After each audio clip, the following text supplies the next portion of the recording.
नमस्कार, आप देख रहे हैं न्यूज़ वन इंडिया। मैं हूं आपके साथ राजेश कुमार। गुजरात चुनाव से जुड़ी हुई बड़ी खबर, चूंकि अहमदाबाद में मुख्यमंत्री योगी आदित्यनाथ ने जनसभा की और पहले चरण के मतदान बीजेपी के पक्ष में रुझान उसके आ रहे हैं। उन्होंने इस बात का जिक्र किया और गुजरात में फिर से डबल इंजन की सरकार आ रही है। तो डबल इंजन सरकार में बुलेट ट्रेन की रफ्तार से विकास होगा और गुजरात हमेशा से देश के लिए एक मॉडल रहा है। और 30 साल पहले गुजरात में दंगे होते थे।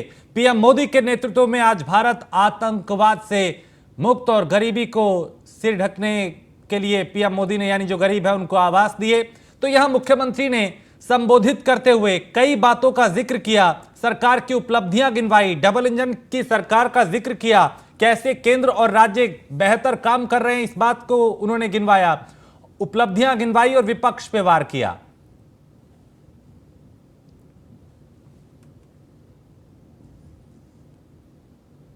तो मुख्यमंत्री योगी आदित्यनाथ यहां पहुंचे और उन्होंने कहा कि जो पहला चरण का चुनाव हुआ है उसमें बीजेपी को बढ़त है। तो केदार और बद्रीनाथ को भी संवारा गया, यह भी उन्होंने कहा। बुलडोजर सड़क ही नहीं बनाता है, अपराधियों पर भी चलता है। तो गुजरात के अहमदाबाद में मुख्यमंत्री योगी आदित्यनाथ ने यह जनसभा की और यहां संबोधन में उन्होंने सरकार की उपलब्धियों को गिनवाया, विपक्ष पे वार किया और बताया कि कैसे देश प्रधानमंत्री नरेंद्र मोदी के नेतृत्व में आगे बढ़ रहा है।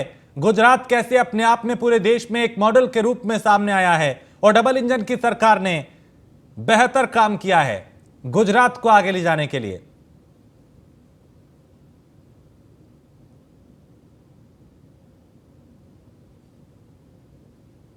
से धारा 370 को क्या कांग्रेस से आम आदमी पार्टी हटा पाती? भाइयों बहनों, ये न सुरक्षा दे सकते हैं, न सम्मान दे सकते हैं, न रोजगार दे सकते हैं, न गरीबों के दुख के साथ दुखी हो सकते हैं, न अपनी संवेदना ही व्यक्त कर सकते हैं। इनको क्यों चुनना है? और उत्तर प्रदेश की जनता ने तो बता दिया। अभी उत्तर प्रदेश में विधानसभा के चुनाव हुए थे, आम आदमी पार्टी कोई सीट खाता भी नहीं खुला। कांग्रेस 2 सीट, 403 में से 2 सीट कांग्रेस के पास। कश्मीर से धारा 370 को क्या कांग्रेस से आम आदमी पार्टी हटा पाती? भाइयों बहनों, ये न सुरक्षा दे सकते हैं, न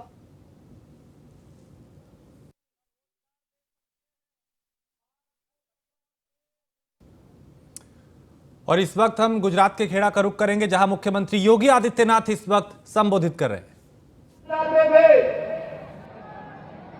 लेकिन गुजरात की माटी के ही सपूत लोह पुरुष सरदार वल्लभ भाई पटेल भारत गणराज्य के एकीकरण करने में उन्होंने उस समय जिस दृढ़ इच्छा शक्ति और दूरदर्शिता का परिचय दिया, भाइयों बहनों, वह तो केवल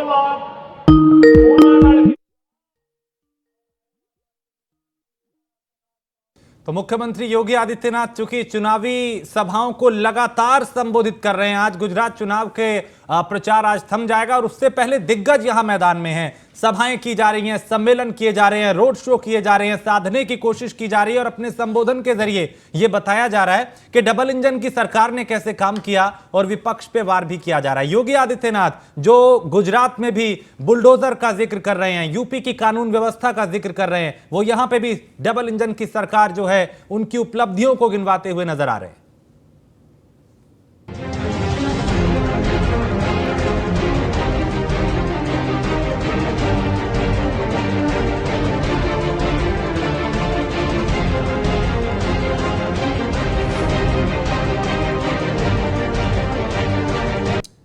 तो देश के तमाम शहरों में इन दिनों प्रदूषण का स्तर लगातार बढ़ता जा रहा है और वहीं दादरी में स्थित अल्ट्राटेक सीमेंट फैक्ट्री से निकले प्रदूषण की धूल से लोगों का जीना मुश्किल हो गया है। लोगों की आंखों में जलन हो रही है, साथ ही सांस लेने में भी दिक्कत आ रही है, तकलीफ हो रही है। वहीं ग्रामीणों का आरोप है कि अल्ट्राटेक सीमेंट फैक्ट्री में प्रदूषण को लेकर कई बार शिकायत करने के बाद भी समस्या का कोई समाधान नहीं निकल पा रहा। ग्रामीणों का आरोप है कि फैक्ट्री के मालिक ने गांव के शमशान घाट की जमीन को भी अपनी फैक्ट्री के अंदर शामिल करा लिया है, जिससे आसपास के ग्रामीणों को काफी दिक्कतों का सामना करना पड़ रहा है।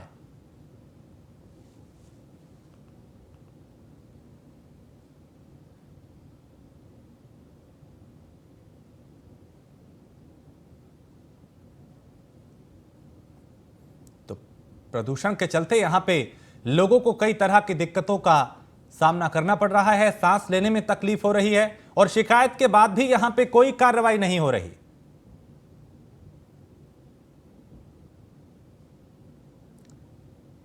तो कई तरह की बीमारियां यहां पे फैल रही हैं, लोग उससे पीड़ित हैं, लोग कई बार धरना भी दे चुके, शिकायत भी कर चुके, लेकिन कहीं कोई सुनवाई नहीं हो रही। तो प्रदूषण के चलते लोगों को सांस लेने में दिक्कत है, कई तरह की दिक्कतें लोगों के सामने, कई बार शिकायत भी की गई, लेकिन कहीं भी इस पूरे मामले को गंभीरता से नहीं लिया जा रहा। लोगों ने तमाम शिकायतें दर्ज कराई।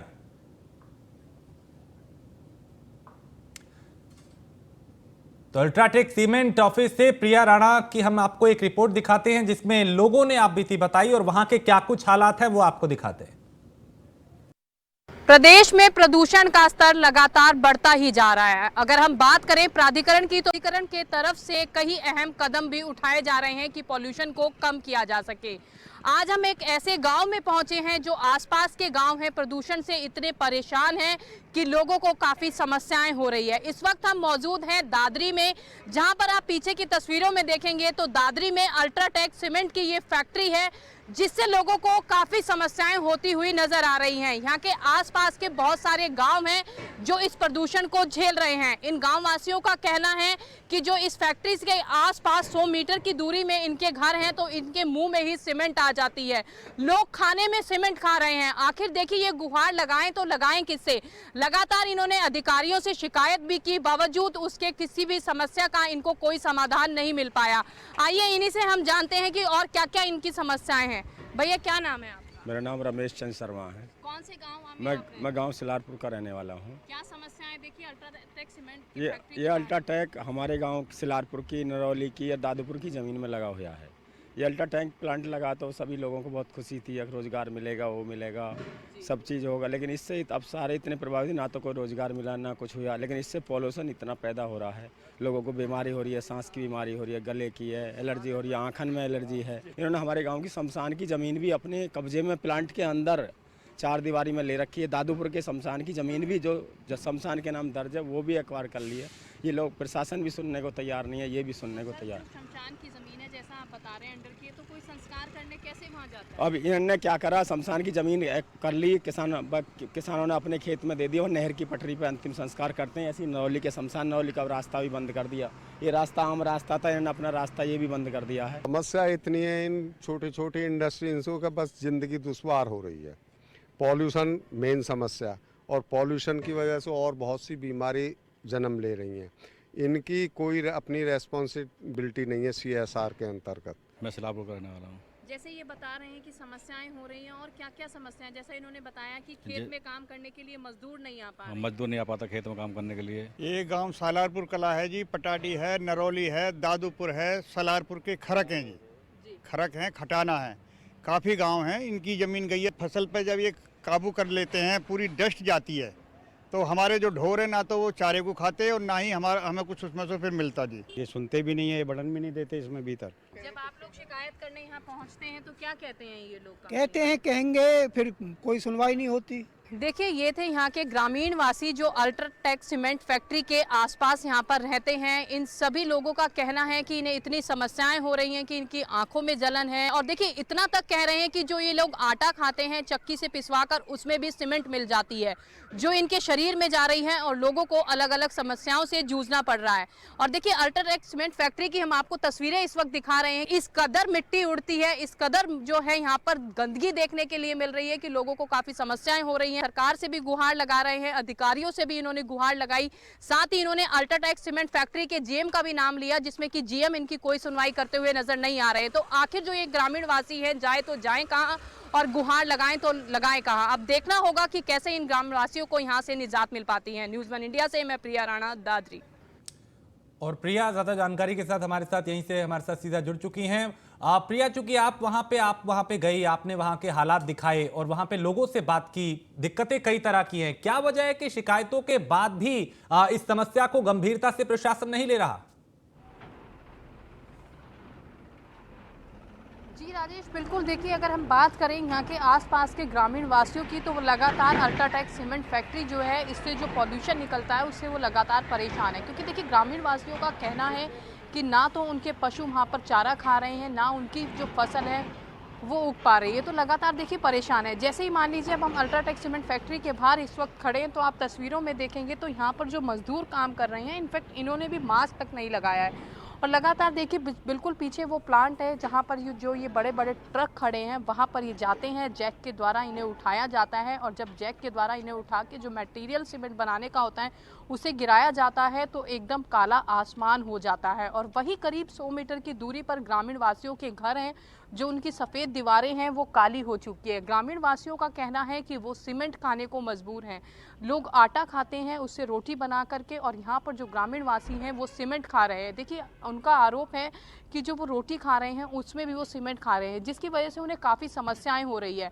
वहीं अभी हम अल्ट्राटेक सीमेंट फैक्ट्री के बाहर ही इस वक्त मौजूद हैं। यहाँ पर हमने इन अधिकारियों से, इनके अंदर जो जीएम हैं, उनसे भी बात करने की कोशिश की, लेकिन लगातार ये लोग कतराते हुए नजर आ रहे हैं। क्योंकि देखिए, ग्रामीण वासियों का कहना है कि लगातार उन्होंने लिखित तौर पर भी इसकी शिकायत दी गई, लेकिन उनका कहना है कि अल्ट्राटेक सीमेंट के जो मालिक हैं उनका दबदबा इतना है कि किसी भी बात की कोई सुनवाई नहीं हो पा रही है। तस्वीरों को दिखाए जहां पे किस तरह की दिक्कतों को लोगों को सामना करना पड़ रहा है, क्योंकि अभी आपने लोगों से भी बात की थी, वहां आसपास किस तरह की इस वक्त तस्वीर है वो जरा दर्शकों को दिखाए। क्योंकि हम लगातार ये दिखा रहे हैं कि यहाँ पे कैसे नियमों की अनदेखी हो रही है और लोगों के स्वास्थ्य के साथ खिलवाड़ हो रहा है।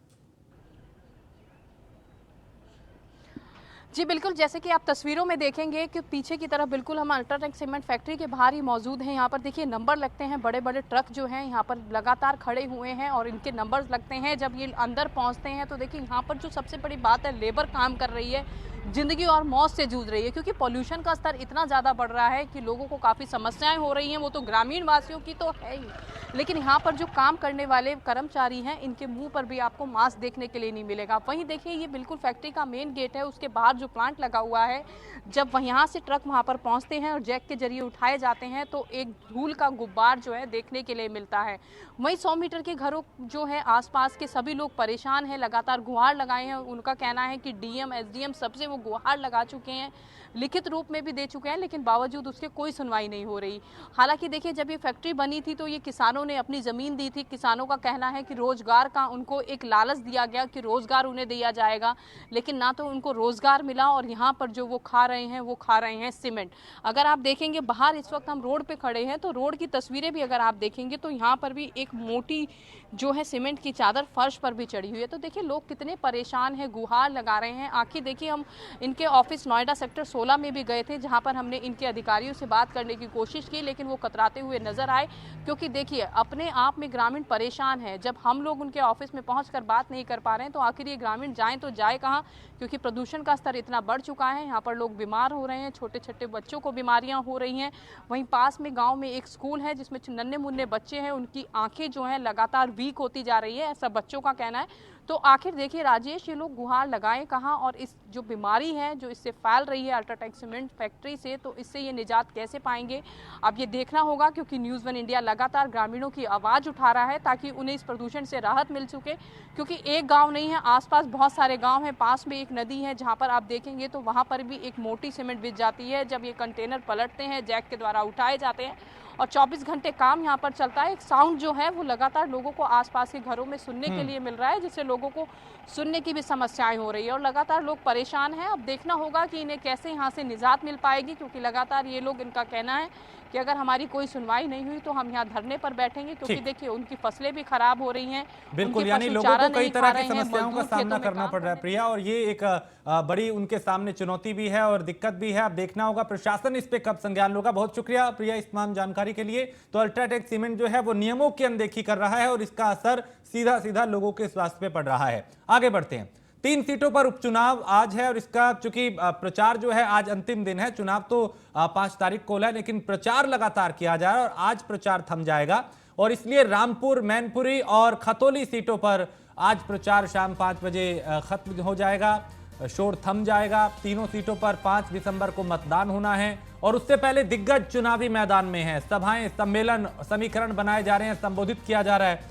हर दल के नेता जो हैं वो पूरी तरह से एक्टिव है, चाहे समाजवादी पार्टी हो या फिर भारतीय जनता पार्टी। 3 सीटों पर उपचुनाव होना है और इन तीनों सीटों पर मुकाबला बेहद दिलचस्प देखा जा रहा है और चाहे समाजवादी पार्टी के दिग्गज हो या भारतीय जनता पार्टी के, चुनावी मैदान में दिखाई दे रहे हैं। कहीं पे सभा की जा रही है, कहीं सम्मेलन किए जा रहे हैं, कहीं रोड शो किया जा रहा है, कहीं पे संबोधित किया जा रहा है और कहीं समीकरण इस बात के बनाए जा रहे हैं कि कैसे मतदाताओं को अपने पाले में लाया जाए। कहीं विकास का जिक्र है तो कहीं पे सहानुभूति कार्ड खेला जा रहा है। तो 3 सीटों पर 5 दिसंबर को मतदान होगा और आज प्रचार का अंतिम दिन है। शोर 5 बजे के बाद चुनावी शोर जो है वो थम जाएगा। रामपुर, मैनपुरी और खतौली सीटों पर चुनाव होना है और दिग्गज चुनावी मैदान में हैं, चाहे जयंत चौधरी हो, चाहे योगी आदित्यनाथ हो, अखिलेश यादव, शिवपाल यादव, डिंपल यादव, बीजेपी के तमाम दूसरे दिग्गज, चाहे केशव प्रसाद मौर्य हो या ब्रिजेश पाठक, लगातार अलग अलग सीटों के समीकरण को साधने में जुटे हुए हैं। तो 5 दिसंबर को मतदान है। देखना होगा जनता किसके साथ जाएगी, किसके खिलाफ जाएगी, लेकिन उससे पहले दावे तमाम किए जा रहे हैं अपनी अपनी जीत के। कहीं विकास का जिक्र है, कहीं बदलाव का जिक्र है, कहीं वापसी की बात की जा रही है। और इन दिनों रामपुर, मैनपुरी, खतौली, यहां पे वो तमाम दिग्गज पहुंच रहे हैं जो चुनाव जिताने में अहम भूमिका निभाते हैं।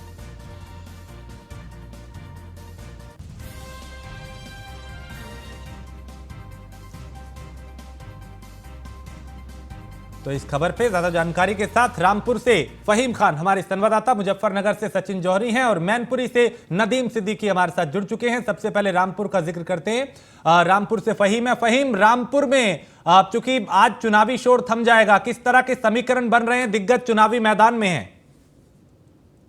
जी देखिए राजेश, रामपुर के अंदर आज जयंत चौधरी का कार्यक्रम है और जयंत चौधरी अब से 1 घंटा बाद यहाँ किले के मैदान में, जहां मैं इस वक्त मौजूद हूँ, यहाँ से वो जनता को संबोधित करेंगे। उनके साथ में पश्चिम के बहुत सारे नेता उनके साथ होंगे और साथ ही भीम आर्मी के चीफ चंद्रशेखर आजाद रावण भी यहाँ रामपुर के अंदर होंगे। तो समीकरण की अगर मैं बात करूं तो समीकरण रामपुर के अंदर इस वक्त बिल्कुल बराबर से दिखाई दे रहे हैं। जिस तरह से भारतीय जनता पार्टी ने पूरी सरकार झोंक दी रामपुर के अंदर और पूरी ताकत लगाई है, उसके बाद आजम खां की तरफ से आंसू बहाए गए हैं, भावनात्मक अपीलें की गई हैं, भड़काऊ भाषण दिए गए हैं और ये ऐसे भाषण दिए गए हैं जिसमें उनके खिलाफ 2 मुकदमे दर्ज हो गए हैं। तो जिस तरह से रामपुर की आपने जिक्र किया कि यहाँ समीकरण क्या है, तो समीकरण की अगर मैं बात करूं तो वैसे तो ये आजम खां का 45 साल का किला है जो कि 60 और 40 के रेशियो से वो हमेशा से बना रहा है। 60% यहाँ मुस्लिम है और 40% यहाँ हिंदू भाई है। तो जिस तरह से राम का ये जो वर्चस्व था आजम खां का, ये कायम रहा, उनकी बादशाहत कायम रही और वो हमेशा यहाँ बादशाह बने रहे। अब वही किला यहाँ दरकता दिख रहा है क्योंकि समाजवादी पार्टी के जो उनके साथी हैं, जो नेता हैं, वो भारतीय जनता पार्टी में जा चुके हैं और वहां कमल खिलाने के लिए पूरी एड़ी चोटी का जोर लगा रहे हैं। जी, मैं लौटता हूं आपके पास। सचिन, मुजफ्फरनगर में ही चूंकि खतौली सीट आती है, यहाँ पे आज कौन दिग्गज चुनावी मैदान में दिखाई दिए? भारतीय जनता पार्टी के प्रदेश अध्यक्ष भूपेंद्र चौधरी आज मुजफ्फरनगर में है। खतौली विधानसभा क्षेत्र में लोगों से संपर्क कर रहे हैं। मेरे पीछे आप देख सकते हैं, कुछ ही देर में यहाँ पर एक भावी मतदाता संवाद होना है जिसमें प्रदेश अध्यक्ष भूपेंद्र चौधरी आएंगे और जो प्रभावी मतदाता है वार्ता और इस तरह के प्रोग्राम मुजफ्फरनगर में पहले मोर्चे का आयोजन हुआ था जिसमें मुख्तार अब्बास नकवी आए थे और मुस्लिम समाज के लोगों को उन्होंने राजकुमारी सैनी जो भाजपा जी को जिताने की अपील की थी। तो लगातार गुज्जर समाज के में है। अब कुछ देर बाद गुज्जर समाज का एक सम्मेलन होना है जिसमें मंत्री सोमेंद्र तोमर, अभिषेक चौधरी, वीरेंद्र एमएलसी, तो काफी लोग मुजफ्फरनगर में चुनाव प्रचार में लगे हैं। 3 घंटे का ही समय बाकी है, उसमें पूरी ताकत से अपना जनसंपर्क कर रहे हैं। ठीक है। नदीम सद्दीकी है मैनपुरी से। नदीम, मैनपुरी का चुनाव सबसे रोचक और सबसे दिलचस्प है क्योंकि यहाँ पे दोनों दिग्गज पार्टियों के जो दिग्गज हैं, चाहे बीजेपी के हो या समाजवादी पार्टी के, वो दिखाई दिए। आज चूंकि चुनाव का प्रचार का आखिरी दिन है, कौन दिग्गज यहाँ पहुंचे और क्या समीकरण बन रहे हैं? देखिए, प्रचार बंद होने में मैं कह सकता हूँ, और भारतीय जनता पार्टी और समाजवादी पार्टी अपने इस चुनाव को जीत कोई भी और कसर नहीं छोड़ना चाहती है, सबसे पहली बात। दूसरी बात, भारतीय जनता पार्टी के दर्जनों नेता, केंद्रीय मंत्री, प्रदेश सरकार के कैबिनेट मंत्री या राज्य मंत्री या अन्य नेता, योगी आदित्यनाथ भले क्यों ना हो, उन्होंने भी 2 सभाएं की हैं। तो वहीं समाजवादी पार्टी भी सपा सुप्रीमो अखिलेश यादव, चाहे डिम्पल यादव, चाहे शिवपाल यादव, चाहे रामगोपाल यादव, चाहे धर्मेंद्र यादव, चाहे तेज प्रताप यादव या अन्य पार्टी के लोग, कोई भी कोर कसर नहीं छोड़ना चाहते। सबसे बड़ी चीज है मैनपुरी, जो यहाँ पे भी जो दिग्गज हैं बिल्कुल वो मैदान में हैं। चलिए, आप तीनों का बहुत शुक्रिया इस तमाम जानकारी के लिए। नजर बनाए रखिए, आपके पास फिर लौटेंगे। हमीरपुर से अगली खबर है, जहां फर्जी सेना भर्ती मामले में सीबीआई की पूछताछ जारी है और आज दूसरे दिन सीबीआई की पूछताछ जारी है। सेना भर्ती मामले में फर्जी दस्तावेजों की जांच कर रही है सीबीआई और 2016 में कानपुर सेना भर्ती में जारी हुए थे फर्जी निवास प्रमाण पत्र। 34 युवकों के फर्जी निवास प्रमाण पत्र होने की जांच जारी है। 2018 में 40 लोगों के खिलाफ दर्ज हुई थी एफआईआर। लेखपाल प्रधान से सीबीआई पूछताछ कर रही है और फर्जी निवास प्रमाण पत्र लगा के 30 युवकों ने नौकरी पाई थी। तो मोदहा डैम गेस्ट हाउस में इन सभी को तलब किया गया है।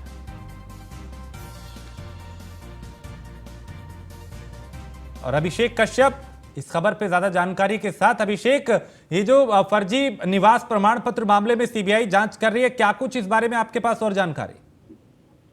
राजेश, बिल्कुल मैं आपको बता दूं, ये जो मामला है पूरा सेना भर्ती से जुड़ा हुआ है। जो 2016 में सेना भर्ती हुई थी, जिस पर 34 ऐसे लोग थे जिन्होंने सेना भर्ती के लिए हमीरपुर से फर्जी निवास प्रमाण पत्र जारी करवाया था और उसके बाद 30 लोगों ने सेना पर भर्ती भी पालित ज्वाइनिंग कर ली थी। ज्वाइनिंग करने के बाद उनको बकायदा ट्रेनिंग दी गई। ट्रेनिंग के बाद एसटीएफ को जब ये जानकारी मिली कि जो कुछ हमीरपुर से लोग सैनिक भर्ती हुए हैं वो फर्जी निवास प्रमाण पत्र लगा करके भर्ती हुए, जो कि नोएडा, गाजियाबाद, अन्य जनपदों के निवासी थे, जिसको लेकर के एसटीएफ ने सीबीआई को जो जांच दी। सीबीआई ने 40 लोगों के खिलाफ एफआईआर दर्ज की थी, जिस पर 5 बिचौलिया थे। बिचौलियों को गिरफ्तार कर लिया गया था और उनके ऊपर कार्रवाई की गई। ठीक है, यानी इसी मामले में अभी पूछताछ की जा रही है और अभी कई और खुलासे होने की संभावना है। बहुत शुक्रिया अभिषेक जानकारी के लिए। अगली खबर गोंडा से है, जहां सरकारी अस्पताल की एक और वीडियो वायरल हो रही है, जहां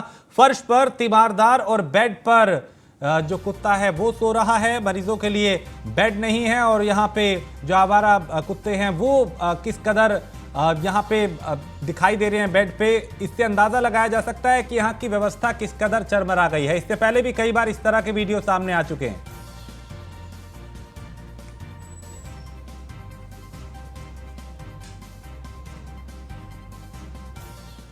और खबर गाजीपुर से है, जहां महाराजगंज के इस्लामाबाद में माफिया रामज्ञान यादव के खिलाफ गैंगस्टर एक्ट के तहत 3 करोड़ 45 लाख की संपत्ति के खिलाफ कार्रवाई की गई है, कुर्की की।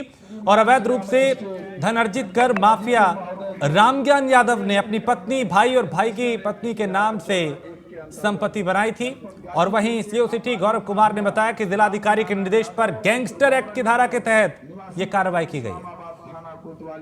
जनपद गाजीपुर द्वारा अपने पत्नी सरिता यादव व भाई की पत्नी जसवंती देवी के नाम से। और इसी के साथ इस बुलेटिन में फिलहाल इतना ही। आप बने रहिए न्यूज़ 1 इंडिया के साथ।